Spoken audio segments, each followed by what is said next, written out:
So అందరికీ నమస్కారం కాకుండా ఫస్ట్ జై ఎన్టీఆర్ అని స్టార్ట్ చేయాలి, ఎందుకంటే ఎక్కడ విన్నా ఎన్టీఆర్ మానియా నడుస్తుందన్నమాట.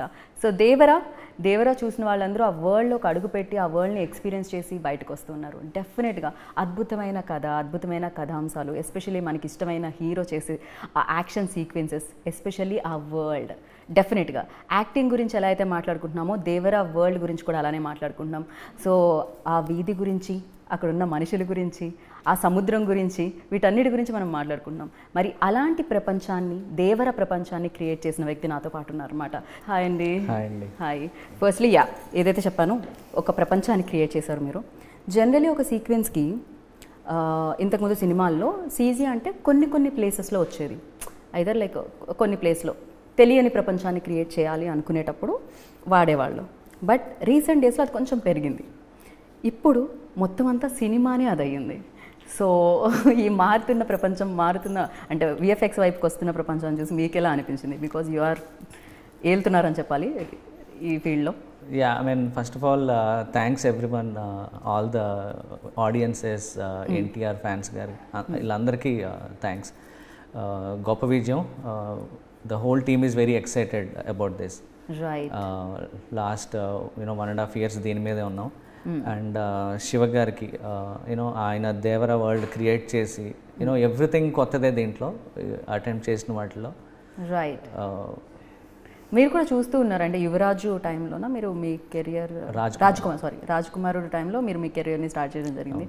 అండ్ దాని తర్వాత ఇప్పుడు నేను ఇందాక మెన్షన్ చేసినట్టు ఇప్పుడు సినిమా మొత్తం దేవరా ఆల్మోస్ట్ విఎఫ్ఎక్స్ మీద నడిచింది ఫిలిం అని చెప్పాలి.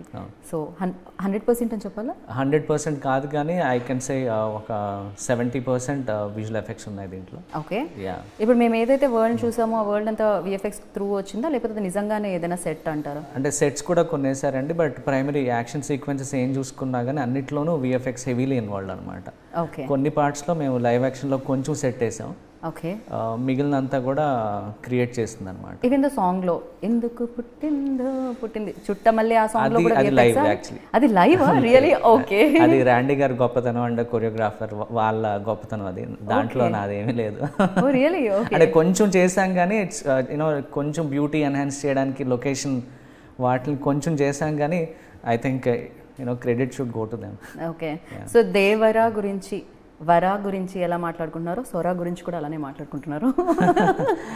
So NTR of course very powerful hero. ఆ పవర్ని ఇంకా పెంచడానికి ఆ సొరా ఏదైతే ఫైట్ ఉందో అది ఇంకా ఎన్హాన్స్ చేసిందని చెప్పాలి. అండ్ ఫర్ యూ లైక్ ఆ ఐడియా మీ దగ్గర తీసుకొచ్చినప్పుడు, సో అది క్రియేట్ చేయాలి అన్నప్పుడు అది ఎలా ఉంటుంది?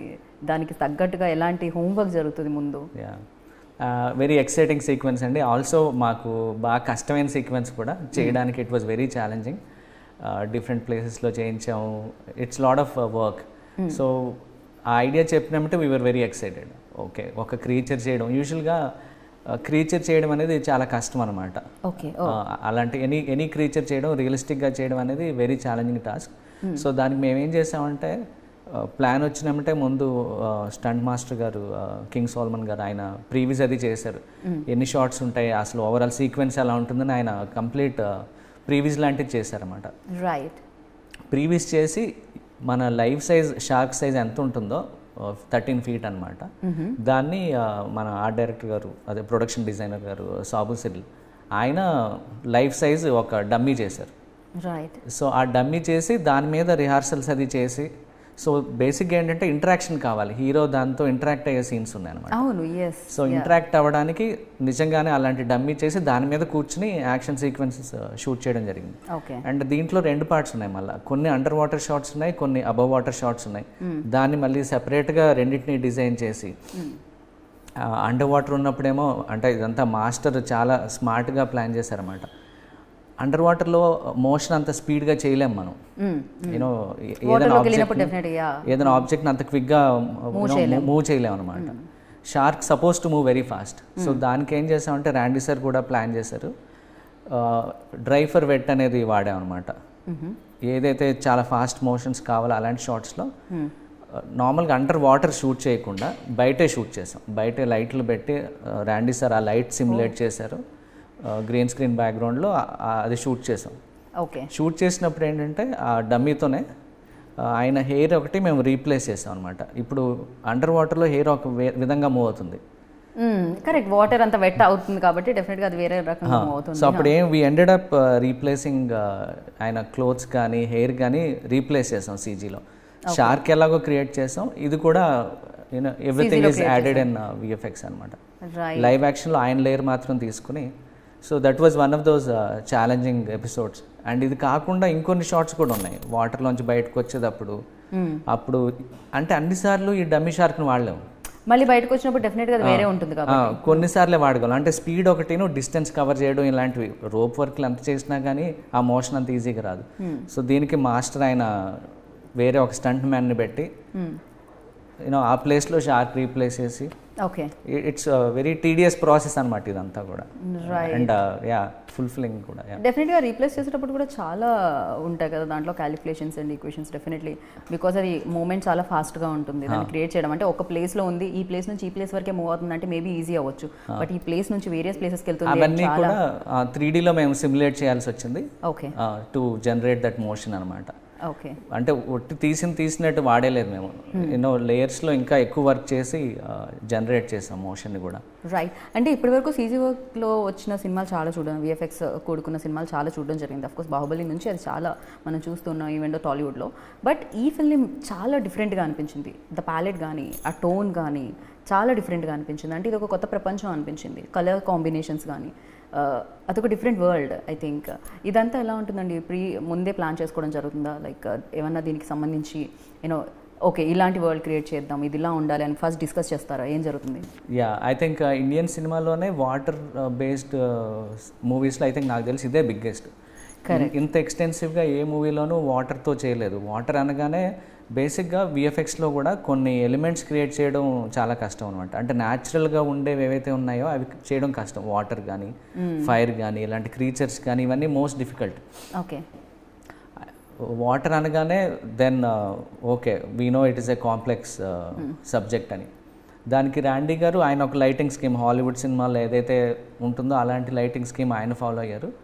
మేము we followed lot of references, real life water ఎక్కడ ఎలా ఉంటుంది డెప్త్ బట్టి ఈ రిఫరెన్సెస్ అన్నీ చూసుకుని. అండ్ పర్టికులర్లీ మాకు ఛాలెంజింగ్ ఏంటంటే ఈ వాటర్ చేసేటప్పుడు ఒక్క స్టూడియోలో అన్నీ చేయలేమండి. Okay, okay. And also cost కూడా. ఇప్పుడు అంటే కంప్లీట్గా అన్నీ అలాంటి పెద్ద స్టూడియోస్కి వెళ్తే సినిమా బడ్జెట్లు ఎక్కడ ఆగవన్నమాట. సో దానికి మేము ప్రొడక్షన్ వైపు నుంచి హరి గారు, అద్వైత స్టూడియోస్, అనిల్ అంతా టీం అంతా కలిసి we planned in such way very స్మార్ట్గా ఎఫెక్టివ్గా చేద్దాం దీన్ని అని. సో ఈ వాటర్ ఒక 6-7 స్టూడియోస్లో జరిగిందండి work. If you take first robbery అంటాం, అంటే సినిమా చూసిన వాళ్ళు తెలుస్తుంది ఎలాగో. సెకండ్ రాబరీ అని, దెన్ ఇంటర్వెల్. ఈ ఫస్ట్ 2 రాబరీస్లోనూ డిఫరెంట్ ఎపిసోడ్స్ చూసానండి. నాకు కూడా ఫస్ట్ రాబరీ గుర్తుంది, ఈవెన్ నాకు ఆ సిగరెట్ సీన్ కూడా గుర్తుంది. నైస్. సో దాన్ని కూడా షార్ట్స్ ఏ స్టూడియోలో ఏ వర్క్ చేస్తే బాగా వస్తుంది, హైలైట్ షార్ట్స్ ఉంటాయి, మనీ షార్ట్స్ అంటాం, అవన్నీ కూడా డీనెక్ అనే కంపెనీలో చేయించాం. దెన్ ఇంకొన్ని వర్క్స్ ఉంటాయి అవి వేరే స్టూడియోలో చేయించి సిమిలర్ లుక్ మ్యాచ్ చేసేదట్. సో దట్ అంటే వాల్యూమ్ ఎక్కువ దీంట్లో. Overall if you see almost 3000 shots ఉన్నాయన్నమాట సినిమాలో. ఓకే, హ్యూజ్ అనమాట. ఇది అంతా ఆ వాటర్ కన్సిస్టెన్సీ మెయింటైన్ చేయండి. ఇప్పుడు ఏ స్టూడియోలో వర్క్ జరిగినా ఆ వాటర్ ఒకటేలా ఉండాలి. ఇప్పుడు వేరే దగ్గర చేయించినందుకు అది వేరేలాగా ఎగ్జాక్ట్లీ కలర్. అంటే ర్యాండీ గారు కూడా తర్వాత డిఐలో కూడా చాలా బాగా మ్యాచ్ చేశారు. అవి మోస్ట్లీ మేము కవర్ చేసాం, మేమైనా ఒకటి కొంచెం అటు ఇటు అయినా కానీ ఆయన కలర్స్ మెయింటైన్ చేసుకుంటూ. ఓకే, ఇది ఎలా ఉంటుందండి షూటింగ్ టైంలో? Like director, VFX director, like అంటే అందరూ సెట్లో ఉండాల్సి వస్తుందా, లేకపోతే అయిపోయిన తర్వాత మీకు ఇచ్చినా ఓకే అవుతుందా? అంటే షూట్ చేసేటప్పుడు ఆబ్వియస్గా మేము అందరం లొకేషన్లో ఉంటాం. ఓకే. అండ్ లొకేషన్లో మాకు ఇంకో ఛాలెంజ్ కూడా ఏంటంటే లైవ్ యాక్షన్లో JCBలు వాడి వాటర్ వేవ్స్ క్రియేట్ చేసాం ఇంటరాక్టివ్ పార్ట్లో. ఓకే, వెనకాలంతా క్రియేట్ చేసాం మోస్ట్లీ. బట్ కొన్నిసార్లు ఏంటంటే ఫర్ ఎగ్జాంపుల్ ఆ పర్టికులర్ మెషిన్ పని చేయకపోవడమో లేకపోతే వాట్ ఎవర్ రీజన్స్ ఆ వేవ్ సరిగ్గా రాకపోతే we ended up replacing complete water అనమాట. రైట్, డెఫినెట్లీ షార్ట్స్ కథలో ఇన్వాల్వ్ అయి ఉంటుంది. ఆ వాటర్ వచ్చి మళ్ళీ టచ్ అవ్వడం, ఆయన కాళ్ళు తాకాలని ఉండడం, అండ్ బ్లడ్ తో నిండుకున్న ఎర్ర సముద్రం అయి ఉండడం. సో ఇవన్నీ చాలా థీమ్స్ కథతో ఇన్వాల్వ్ అయి ఉంటాయి. అవును, లాట్ ఆఫ్ ఇంటరాక్టివ్ కూడా చేయాల్సి వచ్చింది అనమాట. రైట్.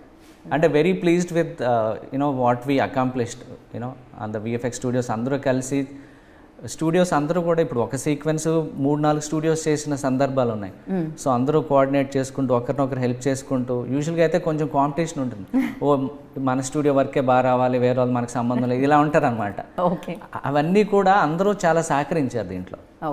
మనంతా ఒక పెద్ద గోల్ కోసం పనిచేస్తున్నాం అని అందరూ యాసెట్స్ షేర్ చేసుకోవడం కానీ, టెక్నికల్గా ఎవరైనా ఇబ్బంది పడ్డా ఇంకొక స్టూడియో వచ్చి హెల్ప్ చేయడం, ఇట్ అమేజింగ్ అండి. Very happy with the overall effort, all the teams, the way how they supported. Right. అలాగే ఇప్పుడు టెక్నీషియన్స్ కూడా అందరూ ఒకళ్ళొకరు సపోర్ట్ చేసుకోవాలి ఇక్కడ. అంటే యాక్షన్ డైరెక్టర్ కూడా మీకు సపోర్ట్ చేయాలి. At the same time actor ఇప్పుడు యాక్ట్ చేసినప్పుడు, ఎన్టీఆర్ గారు ఇప్పుడు యాక్ట్ చేస్తున్నారు, ఆ షార్టే ఉందనుకుందాం, వాటర్లోకి వెళ్ళారు అనుకుందాం. సో ఈ వాటర్ ఇక్కడ నుంచి ఇక్కడ వరకు వెళ్తుంది అంటే డెఫినెట్గా మీరు క్రియేట్ చేసింది ఆల్రెడీ అక్కడ ఉన్నది తక్కువ అయి ఉండొచ్చు, తక్కువ స్పేస్లో క్రియేట్ చేయబడి ఉండొచ్చు. బట్ ఇది ఇంతవరకు వెళ్తుంది అనేది, ఓకే ఇది ఎంతవరకు వెళ్తుంది అని శివగారు మిమ్మల్ని అడగడం, ఓకే ఇది ఇక్కడ నుంచి ఇక్కడికి మూవ్ అవుతుందని మీరు చెప్పడం, ఇలాంటివి కూడా జరుగుతాయి. చాలా జరుగుతాయండి ఇలాంటివన్నీ. ఎంతవరకు పాసిబుల్, ఎంతవరకు మనం రిస్క్ చేయొచ్చు, ఎంత డీప్ వెళ్తే ఓకే అంటే ఇలాంటి లిమిటేషన్స్ కొన్ని ఉంటాయి. అండ్ స్విమ్మింగ్ పూల్ కూడా I think it was almost 18 feet. Yeah, అంత లోతుకెళ్ళి చాలాసార్లు చేశారు ఆయన. Not an easy thing actually for right. So you have to take care like everything. ఇప్పుడు అంటే ఒక మనిషి వాటర్లోకి దిగినప్పుడు వేవ్ ఒకలా వస్తుంది, అంటే దాని నుంచి ఆ కదలిక ఒకలా ఉంటుంది వాటర్ది. ఒక 10 మంది టపటపా కొట్టుకుంటుంటే దాని కథలు ఇంకోలా ఉంటుంది. సో ఇదంతా కూడా ఈ క్రియేషన్ అంతా ఎలా జరుగుతుంది? సో దేర్ ఆర్ టైమ్స్ కొన్ని మాస్టర్ వాళ్ళ అదే వీళ్ళు స్టంట్ మెన్ ఎవరైతే ఉన్నారో చాలాసార్లు దిగారు. కొన్నిట్లో మేము కంప్లీట్ సీజీ క్యారెక్టర్స్ కూడా వాడాము కొన్ని షార్ట్స్కి, ఎక్స్ట్రీమ్ వైడ్ షార్ట్స్ కొన్నిట్లో కంప్లీట్ డిజిటల్ డబుల్స్ అనమాట. అంటే ఆ మనుషుల్ని మనం స్కాన్ చేసి 3Dలో తయారు చేసి డిజిటల్ డబుల్స్ వాడాం. సో వాళ్ళు స్విమ్ చేస్తారు కొన్ని షార్ట్లు ఎక్స్ట్రీమ్ వైడ్స్లోని ఇలాంటి అట్లాను. ఓకే. అండ్ అంటే మనకి సినిమా చూస్తున్నప్పుడు మీకు తెలియదు అవన్నీ. సినిమా చూస్తున్నప్పుడు మాకు ఏం అర్థం కాలేదు, అందుకే నేను చుట్టమల్లె కూడా విఎఫ్ఎక్స్ అంటే రియల్, బికాస్ అది ఏది రియల్ ఏది క్రియేట్ చేయబడింది అని తెలుసుకోవడం చాలా చాలా కష్టంగా ఉండింది. ఎస్పెషల్లీ ఈ ఫిలింలో. జనరల్లీ వేరే ఫిలిమ్స్ చూస్తుంటే ఓకే ఇది రియల్ లొకేషన్, ఓకే ఇది విఎఫ్ఎక్స్లో క్రియేట్ చేశారు అని చెప్పడానికి ఉంటుంది, బట్ ఇక్కడ చాలా న్యాచురల్గా అనిపించింది. Thank you. And these days it is also very tricky. కొన్నిసార్లు ఏమవుతుందంటే మాకు చాలా డిఫరెంట్ కమెంట్స్ వస్తాయి అనమాట. ఏది సీజీ చేసావు దాన్ని గుర్తుపట్టరు. లైవ్గా చేసి చూసి అది సీజీ అని ఏదో కమెంట్ బాబు అది సీజీ కాదు లైవ్. ఇప్పుడు ఇన్ఫ్యాక్ట్ నాతో కూడా అదే అయింది. బేసిక్గా ఏమవుతుందంటే ఒక సినిమా ఒకటే టోన్లో రన్ అవుతుంది అనుకోండి, డెఫినెట్గా కనుక్కోవడం చాలా చాలా కష్టం అవుతుంది. అండ్ దట్టు మీరు ఇందాక చెప్పారు 70% విఎఫ్ఎక్స్ దీంట్లో ఇన్వాల్వ్ అయ్యింది అని చెప్పి. డెఫినెట్లీ వెరీ డిఫికల్ట్ 30% ఏంటి అని కనుక్కోవడం, ఎందుకంటే మీరు దానికి ఆల్మోస్ట్ మ్యాచ్ చేస్తారు కదా. సో అది చాలా చాలా డిఫికల్టీస్ ఉంటాయి. And for you like definitely director పరంగా, యాక్టర్ పరంగా అంటే ఏం క్రియేట్ చేయాలి అనే ఒక ఇది ఉంటుంది, అదొక టెన్షన్ ఉంటుందో లేకపోతే అదొక క్వశ్చన్స్ ఉంటాయి దానికి చాలా. ఫర్ యూ లైక్ ఎలాంటి ఛాలెంజెస్ ఉంటాయి? అంటే డైరెక్టర్ గారు ముందే స్టోరీ బోర్డ్స్ వేయించారండి, వెరీ డీటెయిల్డ్ కాన్సెప్ట్స్ వేయించారు. ప్రతి సీక్వెన్స్లోనూ ఆయన సిగ్నేచర్ కూడా, ఈ పర్టికులర్ షాట్ ఇలా కావాలి, ఇది కావాలి. ఇప్పుడు మూన్ షాట్ చూస్తుంటారు, ఆ సర్కిల్ చేయడం కానీ ఇలాంటి ప్రతి దాంట్లోనూ is got his signature. Correct. ఇక్కడ వైట్గా అండ్ అక్కడ బ్లడ్తో రెడ్గా. అండ్ ఏడీస్ హెల్ప్ కానీ అండ్ కాన్సెప్ట్స్, అంటే everybody lot of team work. So concept wise అంతా ముందే క్లియర్గా ఉంది. అప్పుడు డిఓపి గారు, స్టంట్ మాస్టరు, ప్రొడక్షన్ డిజైనర్ గారు అందరం కూర్చుని దెన్ వీ డిస్కస్. ఇప్పుడు ఈ పర్టికులర్ సీక్వెన్స్ ఎలా అచీవ్ చేయాలి, ఎక్కడి వరకు సెట్ చేయాలి, ఎక్కడి నుంచి సీజీ టేక్ ఓవర్ చేసుకుంటుంది, ఏ ఎలిమెంట్స్ అంతా డీటెయిల్డ్గా మాట్లాడుకుంటాం మల్టిపుల్ మీటింగ్స్. యా, ప్రీ ప్రొడక్షన్లో షూట్కి ముందు, దెన్ తర్వాత లొకేషన్కి వెళ్ళి చూసుకుంటాం. అదే ఈ టీం వర్క్ అంతా జరిగాక దెన్ ఇదంతా అయినా కానీ ఎడిటింగ్లో సరిగ్గా చేయాలండి, ప్రాపర్గా ఎడిట్ చేయాలి కదా, ఆ టైమింగ్ సరిగ్గా ఉండాలి, అప్పుడే దీనికి వాల్యూ. కరెక్ట్. ఒక చిన్న షార్ట్ అటు ఇటు అయినా కూడా మేబీ అది చాలా చేంజెస్ వస్తాయి. లెంత్ ఎక్కువైనా తక్కువైనా లేకపోతే సరైనది పడకపోతే దెన్ దానికి బ్యూటీ ఉండదు. శ్రీకర్ ప్రసాద్ గారు, ఆయన team, edit team, they also help a lot. So విఎఫ్ఎక్స్కి యాక్టర్ నుంచి రావాల్సిన ఇది ఎలా ఉంటుంది అంటే తారక్ గారు ఆయన వన్ టేక్ ఆర్టిస్ట్ లాంటి, ఆయనకి మల్టిపుల్ ఏం అక్కర్లేదు. ఆయనకి I don't no, some how is blessed, I think gifted. You know ఆయనతో అసలు ఏం చెప్పక్కర్లేదు మనం. Is so knowledgeable and spontaneous. Right. ఇందాక యాక్షన్ డైరెక్టర్ చెప్పడం జరిగింది వేరే ఇంటర్వ్యూలో. సో ఆయన అప్పుడప్పుడు స్టంట్ మ్యాన్ కూడా అటు ఇటు అయితే వాళ్ళని కూడా తీసుకొని ముందుకెళ్ళడం జరిగింది. షార్ట్ మాత్రం ఎక్కడ డిస్టర్బ్ అవ్వదు అని చెప్పి. అంటే అంత నాలెడ్జ్ ఉండడం ఒక షార్ట్ మీద. టైమింగ్లో ఆయన కిల్లర్ అండి అసలు. నేను ఇప్పుడే కాదు, బృందావనం చేశాను ఆయనతో. I don't know how he does it. Okay, surprising. That's why world మొత్తం ఆయన సినిమా కోసం వెయిట్ చేస్తుంది. ఇంతమంది అభిమానం ఊరికే వస్తుందా? డెఫినెట్గా దానికి ఆయన అంత కష్టపడుతున్నారు కాబట్టి. అండ్ మీరు ఇంతవరకు చేయడం జరిగింది, చాలా సినిమాలకి చేయడం జరిగింది. సో మీ సినిమాలకే కంపేర్ చేసి చూస్తే, సో ఈ సినిమా ఏ రకంగా విఎఫ్ఎక్స్లో కొత్తదనం అంటారు? అండ్ మీరు దీని త్రూ ఓకే నేను కూడా దీని త్రూ ఇంకొంచెం నేర్చుకున్నాను అనడానికే ఉంది. అంటే ఎప్పటి నుంచో ఇలాంటి అవకాశం కోసం వెయిట్ చేస్తాను. ఇన్ఫ్యాక్ట్ నేను మీ ఇంటర్వ్యూలో చూసానండి అది. సో ఎప్పటి నుంచో చూస్తున్నాను, లక్కీగా దొరికింది. యూనో శివగారు స్టోరీ నరేట్ చేసినప్పుడే అర్థమైపోయింది ఇది మామూలు సినిమా కాదు, ఇది మిస్ అవ్వకూడదు అని. అండ్ ఇనీషియల్గా కొంతమంది డౌట్లు పెట్టారు. అంటే నా పాత సినిమాలు కొంచెం ఇబ్బంది పడ్డాం అనమాట. అంటే అనుకున్నంత అచీవ్ చేయలేకపోయాం. సో ఏంటి ఏం చేయగలరా ఎంతవరకు అని డౌట్లు వచ్చినాయి, కొంతమంది ఎక్స్ప్రెస్ చేశారు. సో దాన్ని మీరే ఎక్స్ప్రెస్ చేశారు. యాక్చువల్లీ ఎవరు ఎక్స్ప్రెస్ చేశారో నాకు తెలియదు, కానీ స్టేజ్ మీద అయితే మీరే చెప్పడం జరిగింది. చాలా అంటే దానికి జవాబు ఇచ్చాను ఏంటంటే నాకు తెలుసు, అంటే ప్రతి ఆర్టిస్ట్కి ప్రతి మనిషికి ఎక్కడ ఏం మిస్ అయింది అనేది ఒక నాలెడ్జ్ అయితే ఉంటుంది కదా, మనకు తెలియకుండా ఏమీ ఉండదు. సో ఆపర్చునిటీ వచ్చినప్పుడు వాడుకుందామని వెయిట్ చేశాను. వచ్చాక ఐ డెంట్ లెట్ గో. అంటే వర్క్ చేసేటప్పుడు ఇట్ వాస్ వెరీ ఛాలెంజింగ్. నేను కరెక్ట్ స్టూడియోస్ని పట్టుకోవాలి, వాళ్ళతో సరిగ్గా చేయించాలి. అందరూ మనం అనుకున్నట్టు డెలివర్ చేయరు, వాళ్ళందరినీ ఒక తాటి మీద తీసుకురావాలి. యూనో మల్టిపుల్ ఐటరేషన్స్ అనమాట, మళ్ళీ చేయించాలి. కొంతమందికి ఎన్ని చెప్పినా ఒక స్టేజ్ తర్వాత వదిలేస్తారన్నమాట. మనం అన్ని దగ్గరుండి చేయించుకోవాలి. అంటే పట్టుదల చాలా కావాలి, పేషెన్స్ కావాలి. డైరెక్టర్ గారి దగ్గర నుంచి పేషెన్స్ నేర్చుకున్నాను యాక్చువల్లీ అన్నిటికంటే ఫస్ట్. శివగారు చాలా కామ్గా కదా అసలు. ఆయన సిగ్నేచర్స్ అన్నాను కదా, ఎక్కడ ఏం కావాలో ఆయనకు తెలుసు, అది చెప్పి చేయించుకుంటారు. అండ్ మధ్యలో ఎక్కువ స్ట్రెస్ ఏం పెట్టరు. ఎప్పుడన్నా మిస్ అవుతుంది అనుకుంటే నాకు అది కావాలన్నా అది కావాలి నాకు అని చాలా సటిల్గా చేయించుకుంటారండి ఆయన.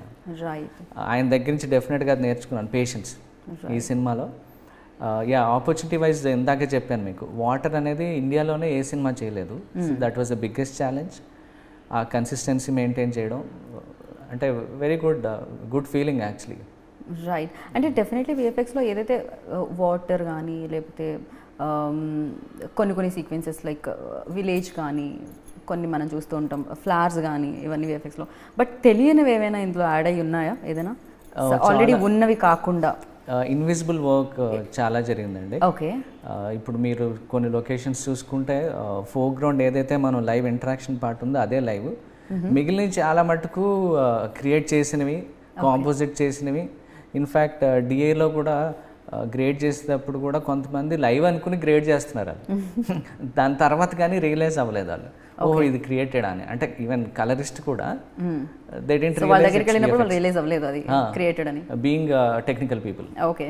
So yeah that's nice. ఆ థాట్స్ ఎలా వస్తాయండి? ఆల్రెడీ ఉన్న వాటిని అంటే ఓకే మనం చూసాం కాబట్టి ఒక ఐడియా ఉంటుంది, ఇలా చేస్తే బాగుంటుంది, ఓకే నీళ్ళు ఇలా ఉంటాయి కాబట్టి, లేకపోతే చేపలు లేకపోతే ఇవన్నీ ఇలా ఉంటాయి కాబట్టి అనుకో. It comes from director's vision again. ఆయనకంటూ ఈ పర్టికులర్ ఎపిసోడ్ ఆ సీన్ ఫలానా లొకేషన్లో జరగాలి అనుకుంటారు.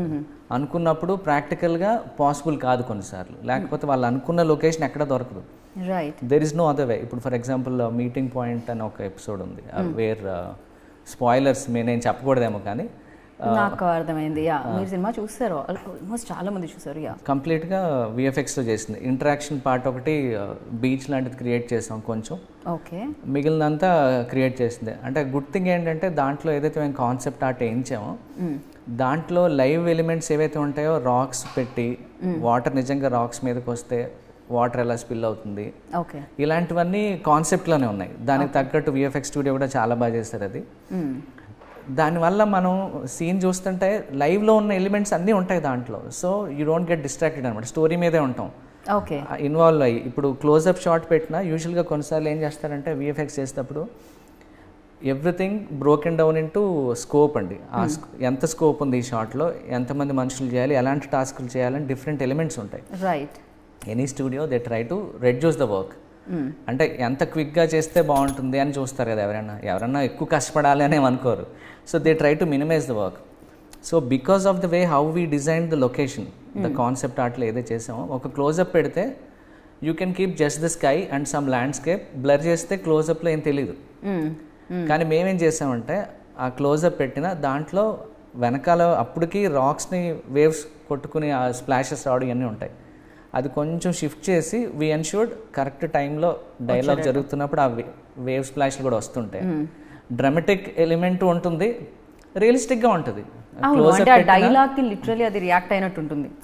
వాటర్ ఏదైతే ఉందో ఆయన చెప్పిన డైలాగ్ కి అది కరెక్ట్ గా. సో అది రెండు రకాలుగా పనుకోదు. ఒకటి డ్రామాటిక్ పర్పస్, ఇంకోటేమో రియలిస్టిక్ గా ఉంటుంది, అంటే ఆ వరల్డ్ లోనే ఉన్నట్టు ఉంటుంది. లేకపోతే కొన్నిసార్లు సైలెంట్ గా ఉంటే అర్థం కాదు, డెఫినెట్ గా డిస్కనెక్ట్ ఉంటుంది అనమాట. అది లేకుండా we were able to blend that.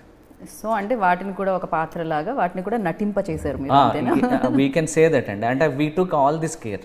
Right. దానికి చిన్న చిన్న. రైట్. సో ఈ ప్లేస్మెంట్స్, ఈ పాయింట్స్ అంటే ఇక్కడ నుంచి ఇక్కడికి, ఇక్కడ నుంచి ఇక్కడికి, సో ఇక్కడ నుంచి ఇక్కడికి మూవ్ అవ్వాలి, ఇదంతా కూడా మీ అండర్లో ఉంటుందా అండి, లేకపోతే హూ విల్ టేక్ కేర్? అది ఎవరు ఫస్ట్, సినిమాటోగ్రఫరా లేకపోతే అంటే గ్రీన్ మ్యాట్ మీద ఉంటున్నాను. సో మామూలుగా ఉంటుంది కదా, ఇక్కడ నుంచి ఇక్కడికి వాక్ చేయాలి, ఇక్కడ నుంచి ఇక్కడ ఇది చేయాలి, ఇక్కడ వాటర్ వస్తుంది, ఇదంతా మార్క్స్ వేయడం జరుగుతుంది కదా. సో మూమెంట్స్కి అది అంటే కాంబినేషన్ అండి. బేసిక్గా షార్ట్ ఫ్రేమ్ పెట్టినప్పుడు ఎక్కడి నుంచి ఎక్కడికి వెళ్తుంది అనేది మనకి కెమెరా మోషన్ చూస్తాం రిహార్సల్ చేసినప్పుడు. దాన్ని బట్టి ఇంతవరకు పాసిబుల్ ప్రాక్టికల్గా మిగిలింది మేము క్రియేట్ చేయడం. సో ఆ కోఆర్డినేషన్ అనమాట డిఓపి గారితో వాళ్ళ టీంతోనూ. రైట్.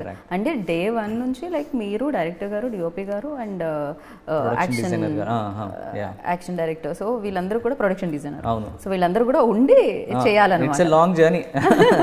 జనరల్లీ మామూలు సినిమాకి డైరెక్టర్ ఉంటే సరిపోతుంది, యాక్షన్ సీక్వెన్సెస్ అప్పుడు యాక్షన్ డైరెక్టర్ ఉంటే సరిపోతుంది, పాటలు కొరియోగ్రఫీ అప్పుడు పాటలు, డాన్స్ కొరియోగ్రఫర్ ఉంటే సరిపోతుంది. బట్ హియర్ లైక్ అందరూ ఉండాలి. అది ఉండాలి. దీంట్లో విఎఫ్ఎక్స్ వాళ్ళు ఇంకెక్కువ అవసరం అవుతారు, వేరే డిపార్ట్మెంట్ కూడా అవసరం అవుతాయి అనమాట. ఇప్పుడు ఫర్ ఎగ్జాంపుల్ ఇంటర్వెల్ సీక్వెన్స్ చూస్తే అది 2 సెట్స్లో చేసింది, ఒక్క దాంట్లో కాదు. ఇన్ఫ్యాక్ట్ ముందు బీచ్ అంతా ఒక దగ్గర జరుగుతుంది అన్నాడు, బీచ్ ఫైట్ అంతా జరుగుతుంది శాండ్లో ఉండేది. దాని తర్వాత ఒడ్డుకెళ్ళి చేసేది ఉంటుందన్నమాట. ఇక్కడ నుంచి ఇంకొంచెం సముద్రం దగ్గరికి వెళ్తారు ఫైట్ చేస్తూ. సో దాన్ని 2 సెట్స్లో చేసాం. సో ముందుసారి చేసినప్పుడు ఇక్కడ నుంచి కెమెరా పెడితే అది కూడా కనపడాలి, అదేమో లేదు, లైవ్లో లేదు, క్రియేట్ చేయాలి. సో నెక్స్ట్ టైం షూట్ చేసినప్పుడు దాన్ని తీసుకుని ఈ రెండింటిని లైడార్ అని ఉంటుంది అనమాట, 3Dలో ఈ అన్నీ స్కాన్ చేసి మేము పెట్టాలి అది. సో ప్రతిసారి DOP needs to visualize, okay lighting angle ఏంటి, ఎక్కడ ఉంది అని. సో మేము కూడా చూసుకోవాలి, స్కేల్ ఏంటి, ఎంత డిస్టెన్స్లో ఉండాలి అన్ని క్యాలిక్యులేట్ చేసుకుని ప్రాపర్ ప్లేస్లో పెట్టాలన్నమాట. When you see the shorts you only see the whole thing, whole expanse. Correct. ఇలా ట్రికీ చాలా ఛాలెంజెస్ ఉంటాయి. డెఫినెట్గా దానికి చాలా బ్రెయిన్ వర్క్ చేయాలి, టైమింగ్, యాంగిల్స్ ఉండాలి, లైటింగ్ కరెక్ట్గా ఉండాలి. ఏ ఒక్కటే అటు ఇటు అయినా అది మ్యాచ్ అవ్వదు. Then you will be like ఏంటి బాబు ఇది. డెఫినెట్గా అంటే ఇన్ని హ్యాండిల్ మేము ఒక 3 గంటల సినిమా చూస్తాము థియేటర్లో అంతే, బట్ దీని వెనకాల ఇంతమంది పనిచేస్తారు, ఇన్ని బ్రెయిన్స్ వర్క్ చేస్తాయి అండ్ ఇలా ఇన్ని రకాలుగా వర్క్ చేయాల్సి వస్తుంది. చాలా ఫిజిక్స్ ఇంపార్టెంట్ దీంట్లో మళ్ళీ. ఓకే. సో ఓకే, ఎటు నుంచి ఎటు ఏంటి, టైమింగ్, వాటర్ ఎంత రావాలి, టైమింగ్ ఏంటి. ఓకే. అంటే ఏ ఫోర్స్ లో వేస్తే ఎలా వస్తుంది. డెఫినెట్ గా ఒక కత్తితో ఇలా వాటర్ అన్నాం అనుకోండి, ఇప్పుడు షిప్ ఏ స్పీడ్ లో వెళ్ళాలి, యూనో అది అన్ని నార్మల్ 40 km స్పీడ్ లో వెళ్తే ఎలా ఉంటుంది, 20లో వెళ్తే ఎలా ఉంటుంది, అప్పుడు వేవ్స్ ఎలా కనపడతాయి. రైట్. చాలా ఉంటుంది కథలో, కథ చాలా ఉంటుంది అది క్రియేట్ చేయడానికి అయితే. డెఫినెట్గా క్రియేటివ్ అండ్ టెక్నికల్ రెండు ఇన్వాల్వ్. డెఫినెట్లీ అది ఫస్ట్ రాయబడాలి అండ్ దానికి పర్ఫెక్ట్గా టెక్నీషియన్స్ రావాలి, దాన్ని చూపించే టెక్నీషియన్ ఉండాలి అండ్ దాన్ని వినిపించే టెక్నీషియన్ ఉండాలి, అన్ని అందరూ కలిస్తేనే అది. So at the same time నేను ఒకటి అడుగుదాం అనుకుంటున్నాను, ఏదైతే విలేజ్ ఉంటుందో ఎన్టీఆర్ గారు వచ్చి ఒక వాళ్ళ అబ్బాయికి సంబంధించి ఒక ఆవిడికి చెప్తూ ఉంటారు కూర్చొని ఒక ప్లేస్లో, ఆ విలేజ్ అంతా ఏంటండి అది ఏమన్నా అది రియల్ లొకేషన్? అండ్ ఇంకోటి ఆయుధ పూజ ఒకటి జరుగుతూ ఉంటుంది, దానికి సంబంధించి ఫైటింగ్ సీక్వెన్స్ ఒకటి జరుగుతుంది, ఆ వరల్డ్ అంతా ఏంటి? So that's also tricky thing. In fact Ayudha Puja episode shoot చేసినప్పుడు కొన్ని రోజులు లైవ్ లొకేషన్లో చేసాం, మోస్ట్లీ అంతా సెట్ వేశారు, లైవ్ లొకేషన్లో చేసాం. దాని తర్వాత వర్షాలు వచ్చినాయి అనమాట. ఓకే. సో అప్పుడు ర్యాండీ గారు మనం ఇలా అయితే అవ్వదు ఇది టైంకి అని ఆయన ఇండోర్లో సెట్ చేశారు. దెన్ దాన్ని ఏంటంటే మళ్ళీ అవుట్డోర్కి ఇండోర్కి కట్ చేస్తూ ఉన్నా కానీ జంప్ రాకుండా we added certain elements so that it is all A smooth experience. So you can't make out ఏది ఇండోర్, ఆయనకు గొప్పతనం అది, ప్లస్ మేము కూడా దాన్ని అడిషనల్గా ఉండింది అనమాట. దాంట్లో కూడా విఎఫ్ఎక్స్ ఇన్వాల్వ్ ఉండింది. At the same time Jahnavi introduction shot ఏదైతే ఉంటుందో దాంట్లో జాహ్నవి కపూర్ది సో దాంట్లో ఎంతవరకు విఎఫ్ఎక్స్? అది మోస్ట్లీ లైవ్ అండి, లైవే కంప్లీట్గా, బట్ అది లైటింగ్తోనే మ్యాజిక్ చేశారని చెప్పాలి. సినిమాటోగ్రఫర్కి ఇచ్చే అలా క్రెడిట్ అంతా. అవును, ఆయనే. ఓకే, ద బ్యూటిఫుల్ అండి లిటరలీ. అంటే ఎలా ఏ ఫేజ్లో ఉంది టాలీవుడ్ అంటే అసలు అది ఇక్కడ నుంచి తెలుసుకొని హాలీవుడ్ వాళ్ళు ఓకే ఇంత మంచి టెక్నీషియన్స్ ఉన్నారా అక్కడ అనేటట్టు ఉందన్నమాట. బేసిక్గా మీరు క్రియేట్ చేసే వరల్డ్ నిజమా, ఏది నిజం ఏది కాదు అని తెలుసుకోవడానికి చాలా పడుతుంది అనమాట. ఆ రేంజ్లో మీరు మ్యాచ్ చేస్తున్నారు. And thank you so much, that was wonderful. And film experience అయితే నెక్స్ట్ లెవెల్ ఇచ్చింది. అండ్ మీ వరకు వచ్చిన కాంప్లిమెంట్స్ ఏంటి? తారక్ గారు చూసిన తర్వాత, మీ వర్క్ చూసిన తర్వాత మీకు ఇచ్చిన compliment? They are very happy. అంటే మేము సౌండ్ మిక్సింగ్ రోజే చూసాం అనమాట. హీరో గారు, నేను, డైరెక్టర్ గారు, ప్రొడ్యూసర్ గారు అందరం చూసాము. Extremely happy. Okay. And show అయినంటే హగ్గులు చేసుకుని ఇట్ వాజ్ అమేజింగ్ ఎక్స్పీరియన్స్. అంటే ఎవరైనా కానీ సినిమా అయిపోయాక డైరెక్టర్ గారు ఆయన కళ్ళల్లో ఆనందం చూడాలనుకుంటాం. So I was able to see that. ఆ షో అయినంటే చూశాను. అండ్ ఇన్ఫ్యాక్ట్ తర్వాత కూడా లాస్ట్ ఫ్యూ డేస్ కూడా it is very good to see him happy. అల్టిమేట్గా డైరెక్టర్ని ప్లీజ్ చేయడానికే చేస్తాం. And second one is definitely hero గారు. ఆయన కూడా so happy. Everybody looks up to him, right? So yeah, both of them are super happy. So మీకు ఎలాంటి experience ఇచ్చింది వెన్ లైక్ థియేటర్లో వాచ్ చేసినప్పుడు? అమేజింగ్. అంటే మంచి హై వచ్చింది, కిక్ వచ్చింది. అనిరుద్ ఆర్ఆర్తో ఇంకా ఎలివేట్ అయింది ఆ సముద్రం. Is done fabulous job Anirudh కూడా. Right. And thank you so much అండి. డెఫినెట్గా లార్జర్ దెన్ లైఫ్ అంటారు ఫిలింని. సో అలాంటి ఫిలిమ్స్ చాలా తక్కువగా దొరుకుతూ ఉంటాయి. అండ్ అందులో ఒకటి దేవరా అని చెప్పాలి. మంచి ఆపర్చునిటీ వచ్చింది అండ్ మీరు దాన్ని అద్భుతంగా యూటిలైజ్ చేసుకున్నారు, అద్భుతంగా మా ముందుకు తీసుకొచ్చారు. సో ఇలానే మీరు మంచి మంచి సినిమాలతో మా ముందుకు రావాలని మనస్ఫూర్తిగా కోరుకుంటున్నాను మీ వర్క్తో. అండ్ థ్యాంక్ యూ యుగేందర్ గారు. Nice talking to you.